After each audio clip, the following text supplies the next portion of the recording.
Hey everyone, welcome back. In this video, we are going to solve our next question, that is any base to any base conversion. So in this question, we are given with a number n in base b1 and we have to convert it to base b2.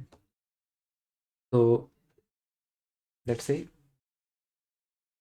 we are given with a number, let's say n1 in base b1, we have to convert it into base b2. So in this question, we are going to apply our previous two methods, that in which we have convert any number, any base number to decimal. That is any base to decimal. Here we are going to convert any base to decimal, and then decimal to any base to any base. So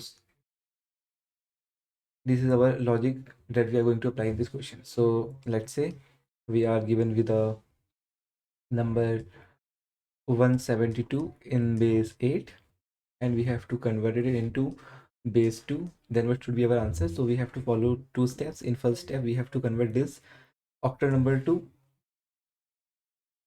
decimal number. So when we convert this 172 to decimal number, we get our answer as 122. And after this, we have to convert this 122 to our binary number. So we get our answer as 0, 1, 0 as our answer.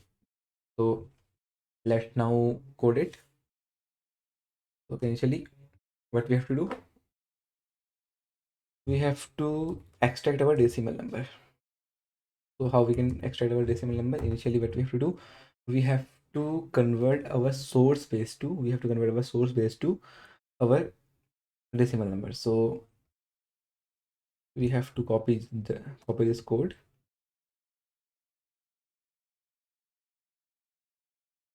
and paste it here. So this code is going to convert our source base to decimal. So our number is going to be n, and our base is going to be source base. And after that, we have to store our answer. In this, we have to convert the decimal number to our destination number. So for that, we have to copy the code of decimal to any base. So we are going to copy this code. So after copying this code, we are going to paste it here.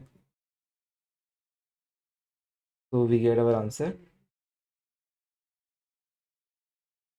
as in required format. So here we have to pass our number. Our number is here one. This is decimal.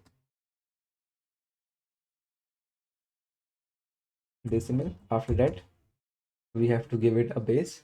Our base is source destination base.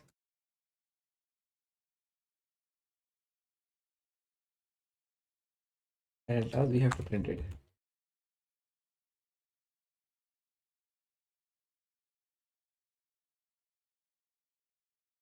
Yes, answer. So let's compile this code. Here we get one error. Okay.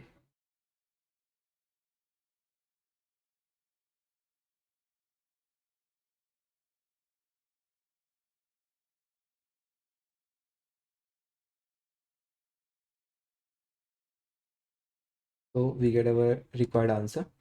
Let's see what has happened here. So we have this much of code.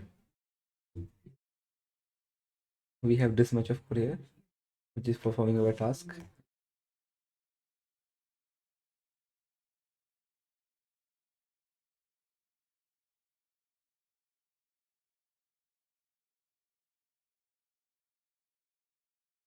So